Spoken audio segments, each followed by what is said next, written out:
Hi friends, మా సైట్లో bore బావిలో ర్యాబిట్ పడిపోయింది. దాన్ని కాపాడడానికి మస్తు ట్రై చేశాము.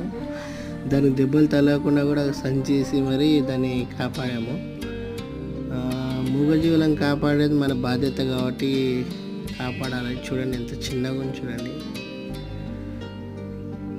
వావ్, చాలా క్యూట్గా ఉంది.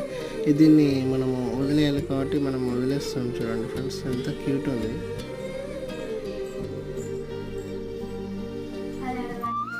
వావ్, పరుగులు తీస్తూ ఉంది. ఇక్కడ చూడండి. కాపాడిన అతను ఎవరో కాదు, మన నేలకల్ మండలం చాలికి గ్రామం మన రాజు. మన జేసీబీ వచ్చేసి బాబా. మేము ఆ సైట్లో పడిపోయింది కాబట్టి దాన్ని కాపాడాం. ప్లీజ్ అంజుబా యూట్యూబ్ ఛానల్ని లైక్ చేయండి, సబ్స్క్రైబ్ చేయండి. ప్లీజ్ గంట బెల్ సింబల్ని నొక్కండి.